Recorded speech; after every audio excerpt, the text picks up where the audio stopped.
Which I can imagine there's a lot of frustration after dominating in the third quarter by an 18-point gap. What, according to you, didn't go on properly? Do you feel like the players and your bench didn't manage the end of the game properly? Do you feel maybe it was the excitement of probably getting a victory that led them not stay focused in the game? Yeah, I think after we got the big lead, I think we got out of character. We stopped doing, I think stop playing, especially defensively. I think we stopped playing according to our principles. You could see a lot of reaching. We were getting a lot of silly fouls, and I think that just kind of swung the momentum of the game in their favor. I mean, a few times we got hurt on free throw box outs. So I think it was just a matter of just making the right kind of simple, disciplined basketball plays down the stretch that hurt us. The Nairobi City Thunder, they have lost their third straight game, and in this one they lost in embarrassing and heartbreaking fashion. So they lost to MBB. 75-74 was the final score. So in the run-up to this game, the Thunder had a rest day. And prior to even the rest day, after they played Al Tripoli, I made multiple videos talking about the Thunder's chances and where they go from here. And right now, as we speak, things are very bleak for the Nairobi City Thunder. So MBB looked at like a team that was beatable, especially both teams were coming off back-to-back losses to the top teams in the Nile Conference, that is APR and Al Tripoli. And there was so much optimism from fans, and especially the Thunder fanboys, people who are watching the game on YouTube, everyone was saying, we're going to beat MBB. Especially when I was dealing with people in the chat, they were saying, what will you say when the Thunder beat MBB? And the Thunder, I must say, they were close to beating MBB. But because of late game stupidity and them blowing an 18-point lead that they acquired in the third quarter, that was the reason as to why they lost. And they allowed Peter Prinsloo to drop a 30-bagger on them. So this was a very, very tough game to watch, especially finishing off the game. And it goes to show you how unprepared the NBAKenya Thunder are in close game situations where it's a must that they're able to play some good defense. So in covering the NBAKenya Thunder for the longest time, I've seen one very important thing. The Thunder are a team that is very offensive-centric. They have too many people who can shot create and create their own, they can go ahead and score. But when it comes to defense, that is where we draw the line. When the MBB team were going in to get their comeback, you could see the quote-unquote best players, the top players in the Thunder, they were fumbling and they couldn't even play decent defense to even stop the run. Coach Brad Ibbs should be put to question, especially with his coaching tactics late in the game. And that's why they lost. And this loss to MBB clearly tells you how far the Thunder stock has fallen. Because in the 3 games that they've played in BAL, they're yet to win a single game. This was the closest that they were going in to even grab their first win. But who wanted it more? Evans Ganapamo. I mean, I'm going to get to this guy. This is the game that he showed flashes of his Cape Town Tigers days at the end of the second and in the third quarter, where the man hit 5 threes. But it wasn't good enough, because in those threes that he hit, they helped the Thunder get to an 18-point lead. I was watching this game live yesterday, and a lot of people were very optimistic, yours truly included. I felt like the Thunder had this game on lock. At some point, they were like 51 and the MBB were 33. But as the game progressed, especially in the fourth, the cracks began to show. You could see the offense that was there was not adequate to be able to add on to that lead. And because of the poor defensive mindset and the defensive identity of the Nairobi Thunder, because they're just built on offense, they allowed MBB to go ahead and steal this game. And they grabbed the win with a late 3-point shot by Robinson Opong. I mean, Robinson Opong, he had a quiet game, but he was the one that hit the biggest and I can say crucial shot to be able to get the MBB team the win and get them over the edge. So this was the saddest way to go out. And you can even see the mood has just shifted. So right now the Thunder are 0 for 3. And to make matters worse, they are a minus 58 and they sit 4th in the Nile Conference. And they are practically on paper the worst team in the BAL Nile Conference. And I even said that now the Thunder are the doormat for the Nile Conference teams. The Thunder is a team that the teams in the Nile Conference, APR, Alali, and MBB, are feasting on. And this is the worst position to be at, because prior to this Nile Conference, I even came out and said the Nairobi City Thunder, there are 3 records that are in play. There's 5-1, there's 4-2, and there's 3-3. So the 5-1 went away when they lost against Alali Tripoli, and the 4-2 is gone after they have lost to MBB. And now MBB have taken their sweet revenge. I remember the Thunder players, the fans here in Kenya, we talked a lot of smack when, the Thunder beat MBB here in the Elite 16. So what did the MBB team do? Went back and retooled. They're an illegitimate team because they were given the wild card just simply by the fact that the playoffs will be in South Africa. But regardless, they were a team that we were slated to play against. They went ahead, did their own thing, made some key signings here and there, and lo and behold, they were able to get their revenge on us in the most embarrassing way possible. And this is sad. Now things are looking bad because it will be a tall ask and a tall order to tell the Nairobi City Thunder to win 3 straight, because in the second half of games, the Thunder will have to play APR again, Alali Tripoli, and MBB again. Do the Thunder have what it takes to be able to go ahead and steal a game or 2? I don't think so. And I mentioned this and I predicted this months ago. The new signings are screwing them. And Ganapamo with his 21 points couldn't be able to get the Thunder to even to win this game. Ganapamo was beat, especially on defense. You could see the man allowed the late game 3. He couldn't even close out. He was just watching the ball. The ball got kicked out to Robinson Opong at the corner. He was there and he got burnt in that play.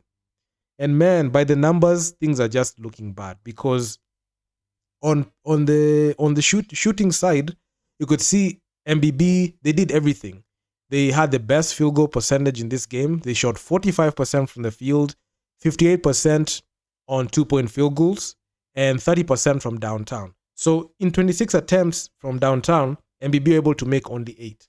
But the one shot that they couldn't be stopped was the 2-point shots, the field goals, and the inside shots, something that the Thunder really struggle in defending, because the front court players for the Thunder play 0 defense, and it's so difficult for the Thunder at this point to be able to maintain a lead, because their whole career, the Thunder team, the team that plays here in Kenya, they have been dominating KBF teams, have come to the realization that when they match up against teams that can actually play basketball and can actually fight back, they have no answer for that.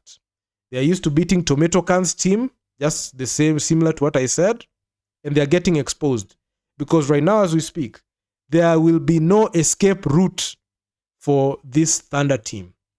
Evans Ganapamo, yes, he had a very good game in this one, but it took 3 games for him to be able to get his shot and be able to understand that he needs to step up. The first game, he was 1 point. The second game, he was at 9 points. This third game against quote-unquote inferior offense and defense, he was able to have a good game. But why is it that he couldn't be able to have a good game against APR and the Alali Tripoli? Because they were able to successfully shut him down.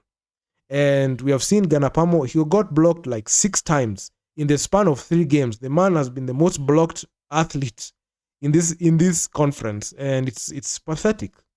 Peter Prinsloo, the man was just literally doing Jokic things, especially when it comes to him shooting the 3 ball. He was not missing a shot, a shooting big man, something that Will Davis can't do for us. And shooting from the line, the MBB team drew a lot of fouls, went to the line. There were 15 out of 15 they only made 15 out of 23 attempts, and that was 65%. And the NCT, they were able to go ahead and grab 43 boards. They had 17 assists, 12 steals. But unfortunately, even leading in rebounds, assists, and steals could not be able to help them win in this one. And both teams were tied at 4 blocks apiece. So Evans Ganapamo, he dropped 21 points. It took this guy 3 games to be able to get into this game. Tyler Ongwa, he was doing everything, but couldn't be able to get the job done in the end. This game was determined by 1 point. I've heard the coach in the interview saying that the Thunder went out of character. I beg to differ. I can say, Coach Bradibs, you're very inexperienced and you're very overrated. And even yesterday when I made like a couple of social media posts saying that this team is overrated, it is overrated, and there's nothing people can do to change that. And there's no escape route for the Thunder. Garang Ding tried with his 8 points, but not good enough. Eugene Adera, he had 7. He led in rebounds. Eugene Adera had more rebounds than even the frontcourt players like Will Davis. So you can see how ineffective Will Davis was, especially when it came to rebounding. Somebody who is built to rebound and supposed to be dominant at the frontcourt can't even grab rebounds. The only person who's leading in rebounds is a guard who plays at the point. So very pathetic. Talongwa, 6 boards. Check Market Young, 6 boards. Eugene Adera, he had 5 assists. So Eugene led in rebounds and assists. So yeah, I mean, overall, not a good game at all. Peter Prinsloo was the main star of the evening because he had a strong double-double of 30 points and 11 boards. So Peter Prinsloo is an athlete that the Thunder really struggled in defending. And I don't think the Thunder were prepared of that type of offense. They thought that this was a team that's going to lay down and die for them.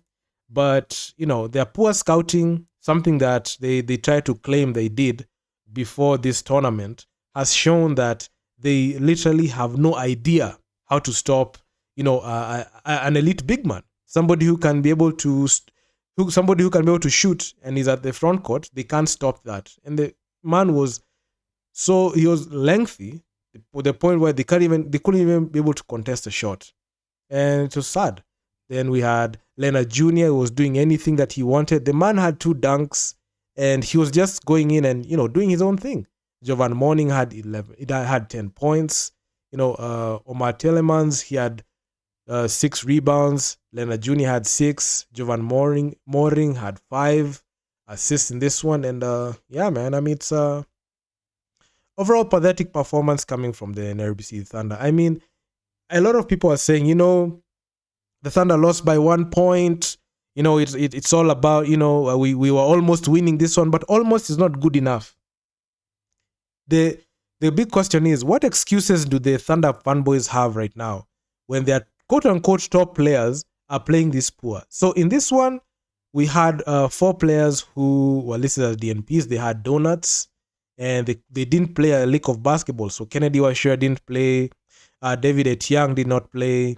Ariel Okal, he has not played. And Paul Ereng have not played. So it begs the question, like, what's the point of bringing these players if they're just going to be professional bench warmers? So that's the big question that is there, because a lot of people are saying, you know, sometimes maybe the player is injured, but the big question is this.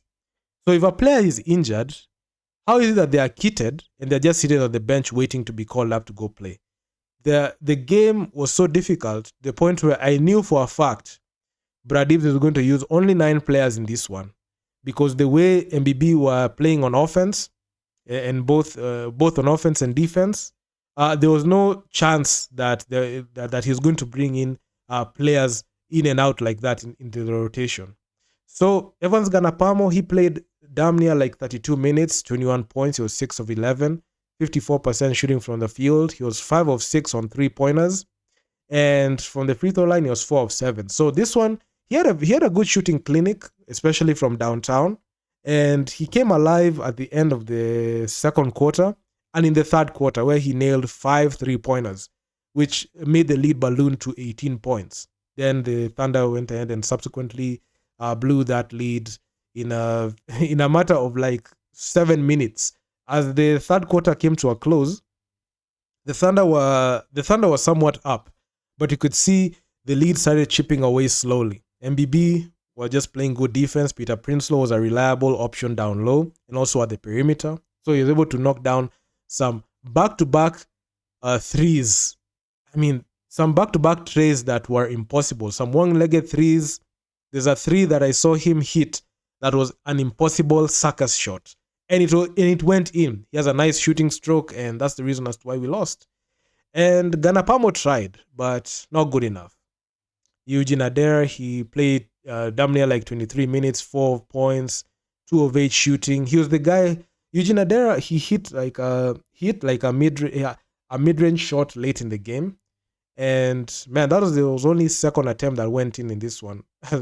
When I went back and looked at the game and looking at the stat sheet, that's the last shot that he made, and that one made his point tally to be 4 points. So you could see offensively he was not there, but he tried to make it up with the rebounds and assists. So he's an assist man right there. Garang Ding, he's struggling. I mean, in 31 minutes of play, he was 8 points, 3 of 6. He had a dunk there, but hey, I mean, he really struggled, especially finding his 3-ball. Non-existent. He had 5 boards and 2 assists and struggled with 3 turnovers. So this game, I noticed the Thunder didn't turn over the ball like that, but turnovers came from UC, who had 3 turnovers, Garang Ding had 3 turnovers, and Ganapamo had 3 turnovers each. So that was sad. Eugene, even with his assist to turnover ratio, was not as bad. Because he only turned over the ball 1 time. And also Tyler also turned over the ball 1 time, which was not bad. But given the minutes Tyler played damn near like the whole game. And 20 points, 7 of 20 shooting. And he was 2 of 11 from downtown. So at some point, Tyler was just jacking up shots.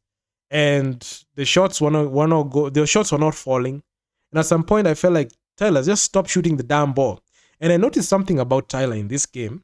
And even in the previous 2 games that I didn't mention, that I'm going to mention here, there's a lack of confidence when it comes to Tyler, especially when it comes down to shooting the ball, and even not even shooting the ball, but going in for layups, because I've seen in different possessions, when he goes in for a layup, he's not fully committing to the layup, he's passing it out. He got blocked by Leonard Jr. in a field goal attempt. And you can even see like he's afraid, or even he's kind of not the same guy. I can't say he's afraid like that, but you can see he's not as confident as we are accustomed to seeing him, especially the way he was in 2021 and his iteration right now this year in 2025. 2 different people in terms of attacking. Tyler Ongwa, he had 6 boards, 4 assists, 1 turnover, 1 steal, 1 block, and I mean, it is what it is. So Tyler, he was the second most reliable piece, but he played heavy minutes and he was very inefficient. He was 35% from the field in the amount of minutes that he played. Not good enough. And I can say the MBB team did a very good job at covering Tyler, because they knew Tyler is going to be a threat. And he was I can't say he was reliable like that, but he was a streaky scorer. He was making shots, inside shots. He was getting, them layups, crucial layups in there. But in the end of the day, his productivity had a positive impact in the game, but still struggled at the end to finish, because we still couldn't be able to defend the ball, and MBB just came back and just kept scoring. Check back in Diong. He had some stretches in possessions where he was good. But in 24 minutes of play, 8 points and 3 of 6 shooting, not good enough. Should have attempted more shots inside. Should be a reliable position at the center, because you can't have a center just scoring 8 points like that, because even in tough defense, that's where your footwork comes into play. That is where we see what you're made of, because anyone who plays at the front court and in the center position, to be exact, has to be the most efficient piece in a basketball game. You can't have your efficient piece scoring only 8 points, 3 of 6. Couldn't attempt too many shots like that. I don't expect a center to attempt as many threes, but at least be the most efficient piece. Attempt more shots inside, and be that person on the lookout who can be able to generate shots for us at the down low at the post. But hey, I mean, it was sad. I mean, it was a very, very poor performance. And as I was monitoring Will Davis, because Will Davis, he proved to be one of the most useless players in this game. And I can say he didn't add too much value in this game, because in 15 minutes of play, he had 5 points. He was 2 of 6. He was 33% shooting from the field, very bad. 5 boards, 1 turnover, 1 steal, just that.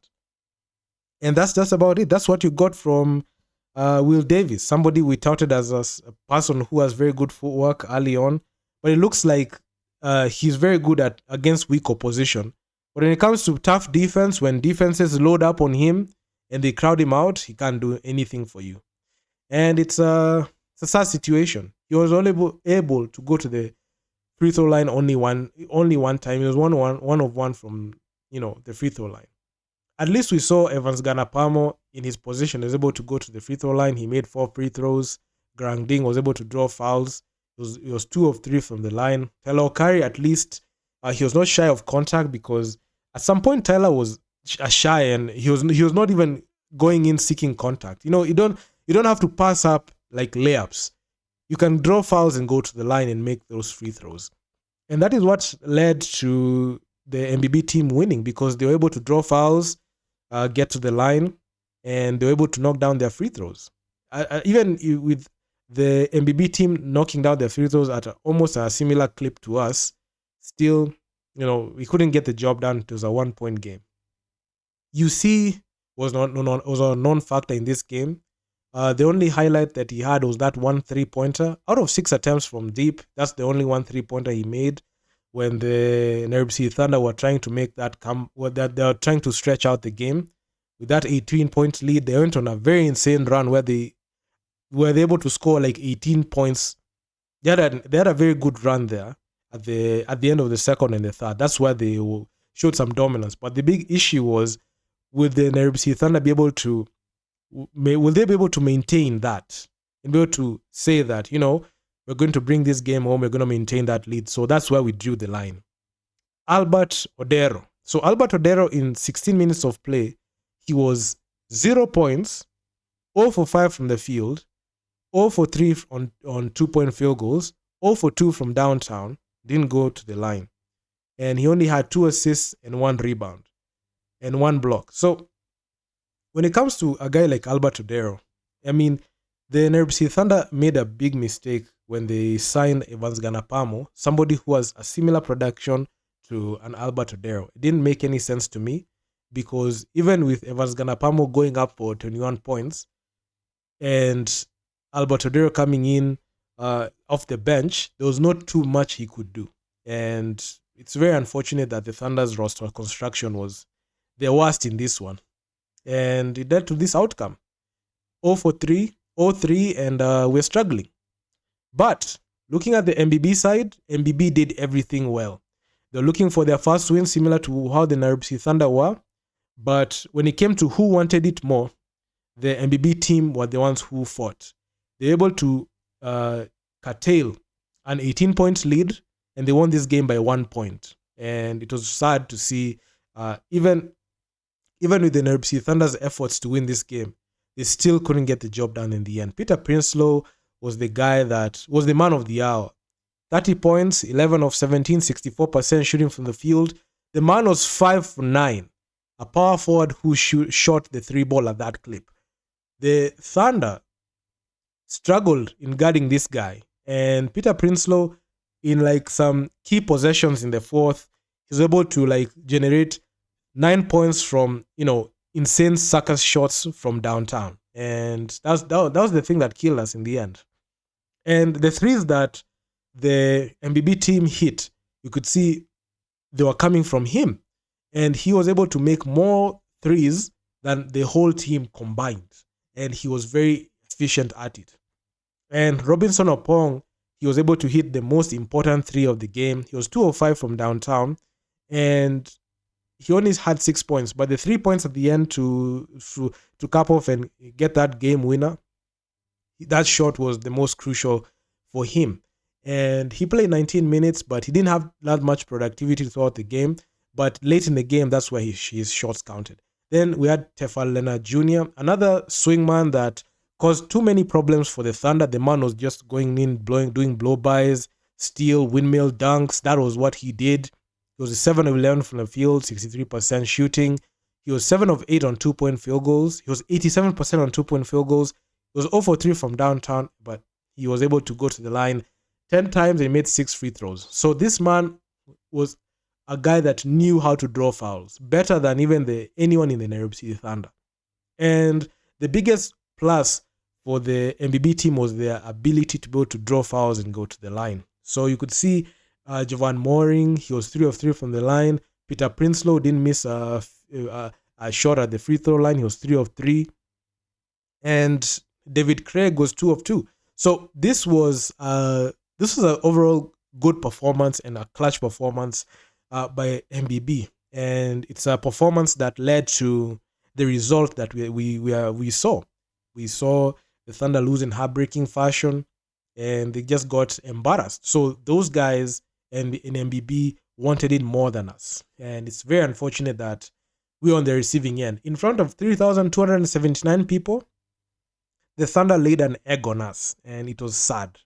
And when I look back and watch this game, I felt so sad because even in like the opportune and ripe moment where the Thunder looked like they had this game and they were getting things going, they still couldn't get the job done.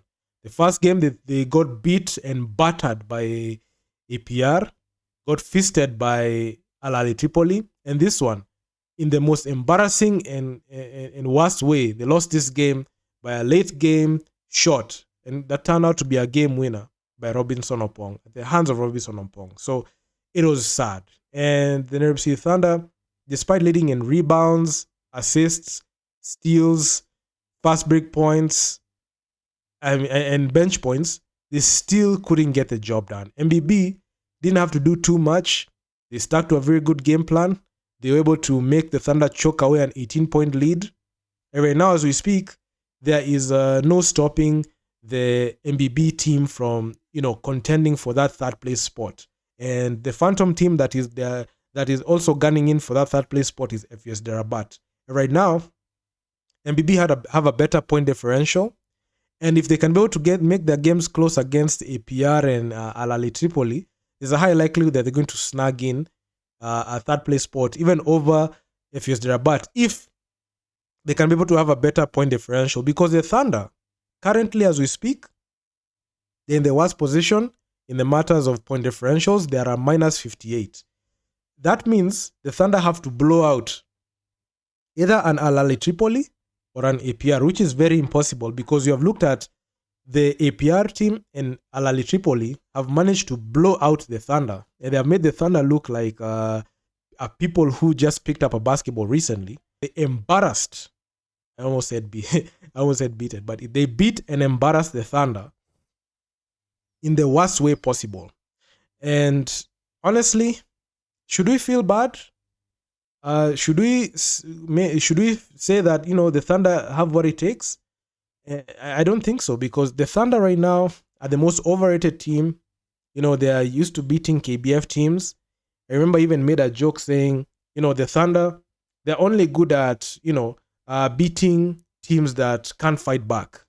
And that thing is coming in true because even in KBF, they are used to beating teams that don't have the ability to go ahead and challenge them on the offensive end, or even on the defensive end, and that's why they're able to even blow out local teams in KBF. But the KBF mentality that the Thunder have is the main reason as to why they are losing, because they came in with that invincible mindset. I don't think the Thunder understood what they're getting into. I have made countless videos telling the Thunder, hey man, BAL is not something that you have to joke around with. And coming from somebody who has watched BAL all the way from season 1, has watched BAL, has watched Afrobasket games, I understand everything I'm saying about the African continent statistically and both in gameplay. The Thunder did not understand what they were doing. So there was a comment that not even a comment, but a DM that I was sent on my Instagram, where of a player, not even a player, but I don't know if I'm saying player, but for a fan who was very frustrated with how the game panned out. And I'm just going to go ahead and read it. I'm not going to tell who it is, but hey, I'm just going to read it aloud. So he came out and told me this in the DM. So you have only one possession left.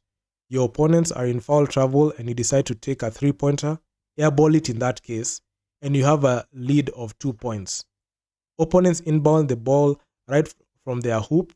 You allow them to attack to the point where they're able to dish out for the threes, and no one could even take an immediate foul to stop the ball and time. Then he said, kusupport mnyonge, utakufa pressure ya bure. Then he was telling me, I can only share this in frustration with me, that he said you, but it's me he's referring to, because you're the only one who can put it out there, yofikie. Or it waste us fans. And also the unbeaten record, he also came and added, also, does the unbeaten record still count back at home? It shouldn't. They are overrated. So this is a fan who came out to my DMs and told me this. So their unbeaten status is being challenged in BAL, and there is no escape route. Also, that was a text that he sent me. Also, earlier on, he sent me a text. Why were they trying to go for a shot? Now that is late in the game at the clutch. Basic basketball. Opponents is on foul trouble. Why are you forcing a shot instead of attacking the rim? Another question posed. Wasted last possession. Then he told me, please don't spare them. Juu sisi ni fans, tunaumia tukiwatch, tukipigwa in 4K. So this is a fan who is texting me this. And even prior to this video, I said I'm going to go old school Draymond Green on the Thunder, which I'm currently doing. So the Thunder are by far the most overrated team. You know, they are quote unquote the best team, but only in Kenya. And they're only good at beating, Kenyan teams. But when it matters and when it counts in BAL, where they're able to qualify, they couldn't do it. And even said, the Nairobi City Thunder finessed the system when they're able to bring in Atar Majok and Abdullahi Haruna. They brought those two guys who instill a lot of confidence in them, to the point where the Thunder had a false sense of security and they thought that they are invincible, especially the way they won the Elite 16. They were in Cloud 9. They were saying, no team can beat us. They were blowing out teams. They were able to clinch it. First time in BAL, they were in Cloud 9. But what the Thunder failed to understand is BAL is a different ball game. The road to BAL teams, you're playing against teams that are yet to play in BAL. The only team that made it is MBB and Creole Star. All the others didn't make it. You can't, fill your head with all that, false sense of security and say that you're going to go ahead and win it. We are the best, all that. Even prior to this tournament, you could see that the Nairobi City Thunder did a press run. They're just feeling themselves. They're saying, we have what it takes. We have the roster. We have been training. For a team that has been training every day, and they have quote-unquote pro players who train every single day, for them to get embarrassed like this leaves a lot of question marks when it comes to their coaching staff, leaves a lot of question marks when it comes to their strategies, because Brad Ibbs is getting exposed. The roster construction coming in from the Thunder's front office is getting exposed. All of these people are getting indicted, and it's happening at the biggest stage. So back home, the respect level and the air of confidence that the Thunder have is being crushed, and their stock is plummeting by the games that they are playing. All these losses mean that the Thunder are just overrated, because if you can't walk around and with that mantra of saying we're the best team, yet when you play in the top flight, you can't get the job done. Rookie mistakes all around. Your players don't even have any defensive awareness. Coach Brad Ibbs has no defensive schemes to be able to make sure to guarantee a win. Then you'll see people trying to soften the blow, saying that, the Thunder, the Thunder have done everything, it's a one day at a time, trust the pro. I'm like, come on, there's no guarantees that the Thunder will make it in BAL next season. BAL season 6, I don't think the Thunder can be able to make it, because every single team is now going to gear up to go into BAL. Every single year, the road to BAL gets competitive. There are no guarantees in BAL. we are not at the same. A loss for the Nairobi City Thunder here is not similar to a loss to APR, MBB, and Al Ahly Tripoli. Al Ahly Tripoli are the better team. Right now, they are sitting at 3-0. APR, they don't have to go through road to BAL. They have an automatic playoff berth when their league finishes. We don't have that because they have a very good venue. The venue that Kenya is playing in Kigali, APR are the home team. They're always going to have a playoff berth every single season. MBB, they'll always get the golden handshake because they are the destination and they have a place where BAL games have been hosted. This is the second year they're hosting BAL games.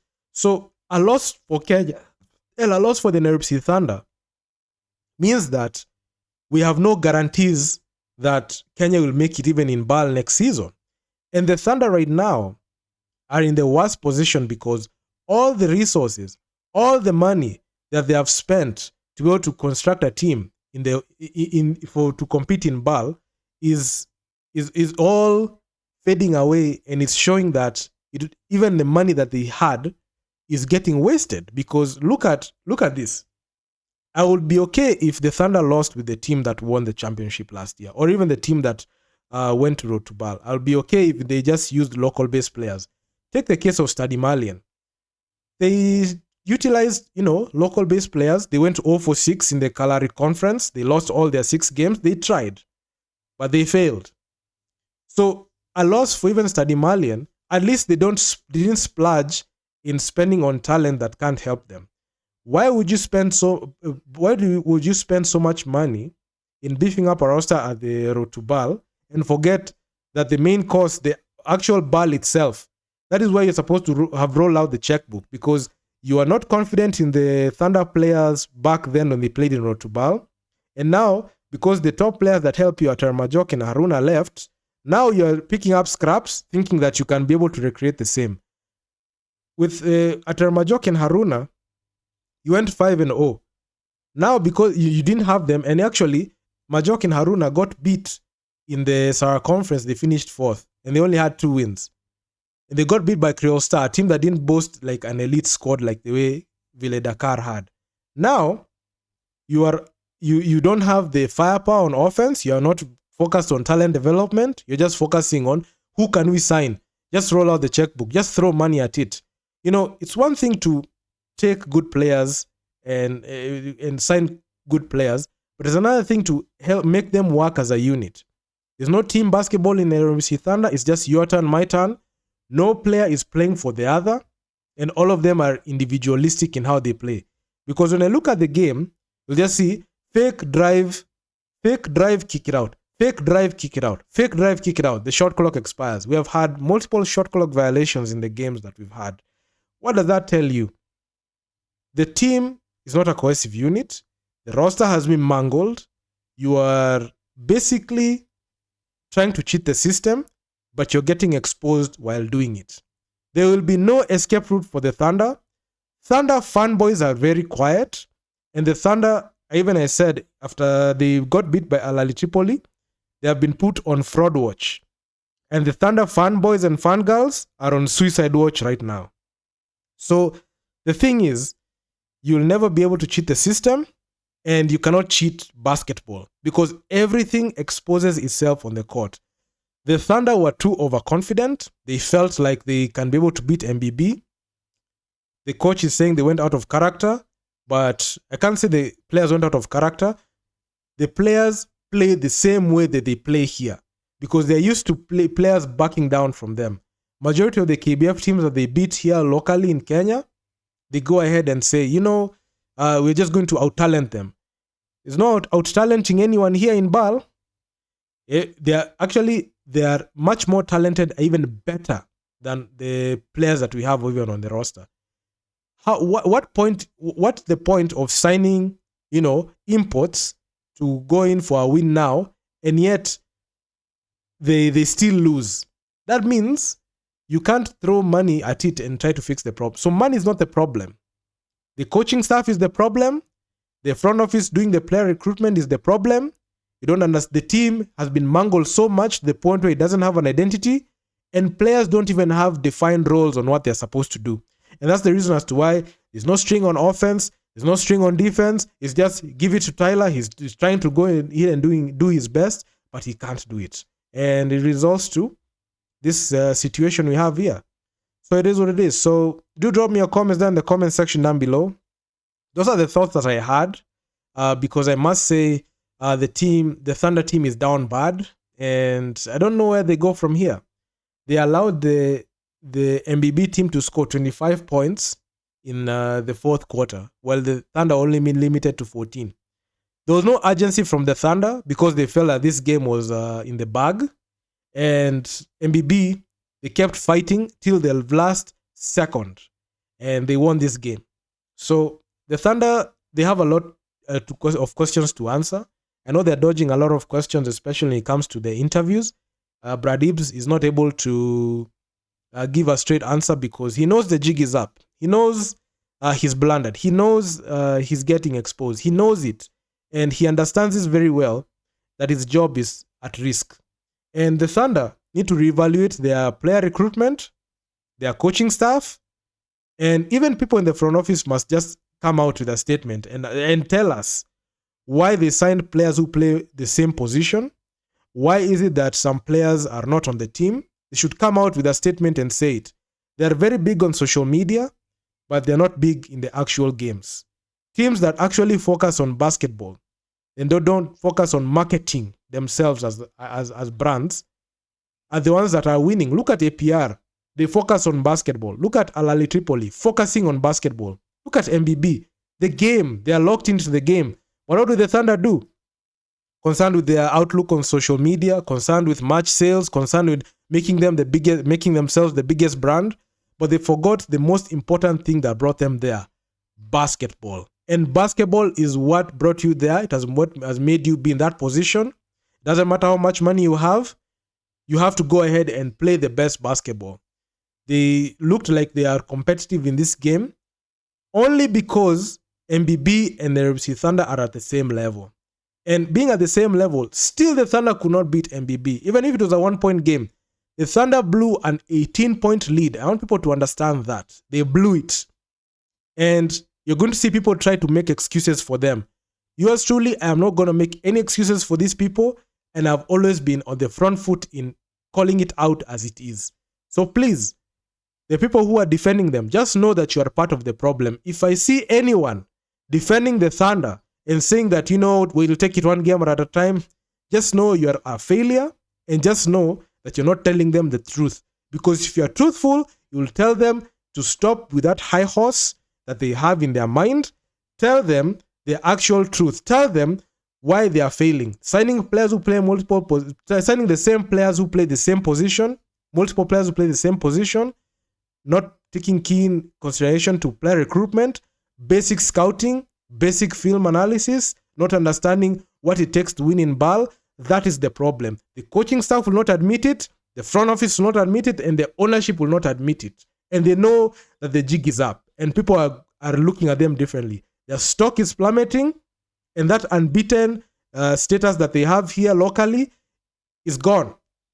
Because even other teams here locally, when they come back, they'll be like, you guys are only good here, but when you go out there, you get beat. You get owned outside. So that's the narrative going in. And I want people to understand this narrative, and I want people to carry this narrative moving forward. So they're only good in Kenya, but they're not good outside. So it is what it is. So do drop me your comments down in the comment section down below. I know this video has been a long one, but I just had to make it to the point where I have given you everything from my mind and my perspective. So it is what it is. So like, share, subscribe to the channel, hit the bell, get notified. And I'm loving the support I'm receiving on this channel.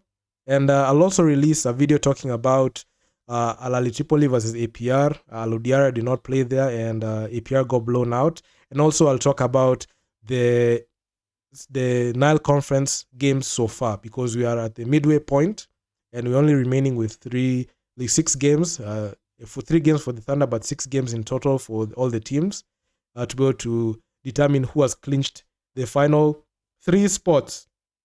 So the Phantom team in this case is FS Darabat, who are going to be in the mix to gun for that 3rd spot alongside MBB and South Thunder, but I don't think the Thunder are in contention. Al Tripoli and APR, I can say they're going to clinch it in their 5-6 games. So it is what it is. So I'm out. I'm going to see you guys in the next one. Peace out. Yeah, I think after we got the big lead, I think we got out of character. We stopped doing, I think stop playing, especially defensively. I think we stopped playing according to our principles. You could see a lot of reaching. We were getting a lot of silly fouls, and I think that just kind of swung the momentum of the game in their favor. I mean, a few times we got hurt on free throw box outs. So I think it was just a matter of just making the right kind of simple, disciplined basketball plays down the stretch that hurt us. Any questions? I'll start with Gladys. Coach, heartbreaking last minute. But coach, my question is, why were the boys not going for the easy baskets? There are many times we saw them struggling with the threes, yet it was not working. Why couldn't they just go for the twos? Yeah. And, make the points count? Because it doesn't make sense. 18 points. Mm-hmm. Yeah, I think offensively, I think one of the things that we did really well in the first half was getting into the paint and then playing from there. I don't remember exactly the numbers, but our percentages of paint touches per possession were really high. And then second half, we struggled. I mean, obviously they were down 18, playing with a little bit more desperation. I think credit to them. I think they defended us a little bit better, but I think we also, like you said, settled for a lot of kind of perimeter-oriented basketball when it was time to really try to get to the basket. It wasn't, it wasn't something intentional. Certainly wasn't a strategy, but I think we just kind of failed to execute on that. Questions? Leonard. Leonard Solms, ESPN Africa. Evans, obviously you're known to the South African fans. You were the scorer of the winning shot the first time a South African team won a game at the BAL. We haven't seen that version of you in a while, but today we saw it again. What brought that performance out of you? Evans, please, can you put on the mic? Thank you. Well, today, it was a game that was very important for us. So, I thought I played the same way. Just today, my shot went in. I don't think I played any differently the past two games. Questions? In this one.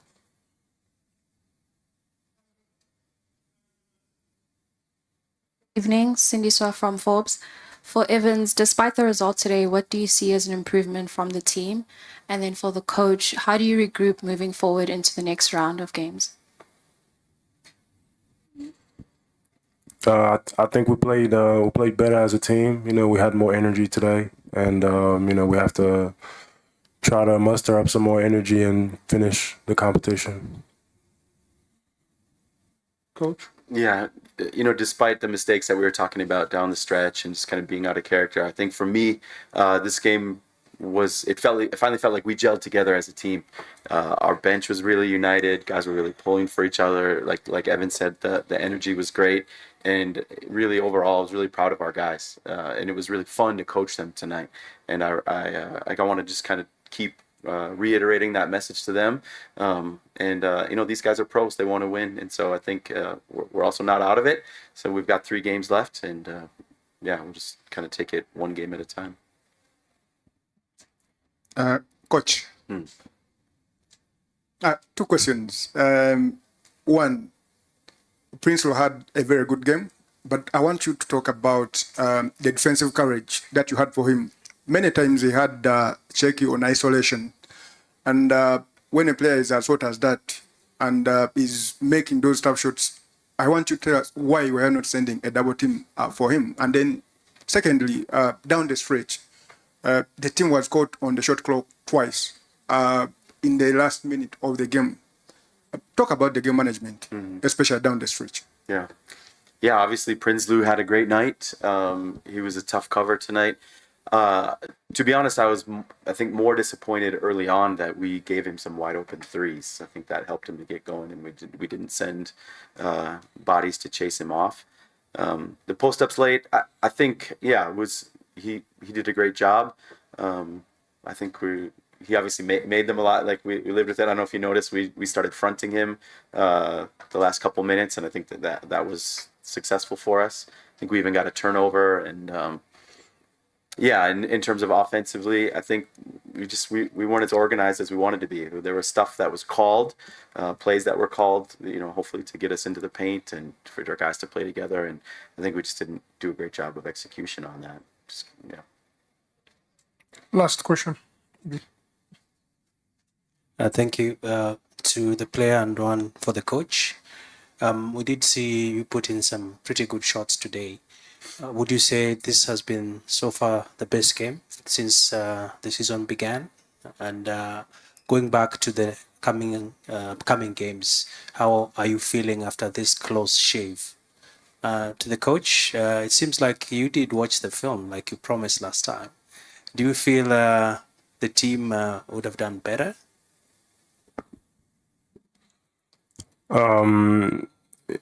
Yeah, I think today was our best game as a team. Like I said before, we had a lot of energy. We came in with the goal to win the game, and taking from that, we just have to try to do the same thing at a higher level and clean up the mistakes that we had, and like I said, finish the competition with our heads high. Yeah, I think everybody who watched saw improvement with us, right? Just in terms of our cohesiveness. I think guys were happy to play for each other. So could we have done better? Yeah, obviously, of course. I think we made, like I said earlier, I think we made a lot of simple mistakes, and if we clean those up, we win that basketball game. But we have 3 more. I think our goal will just be to continue to get better every game, and hopefully that will result in some victories. Thank you very much, ladies and gentlemen. That does it for this press conference. Thank you. Thanks.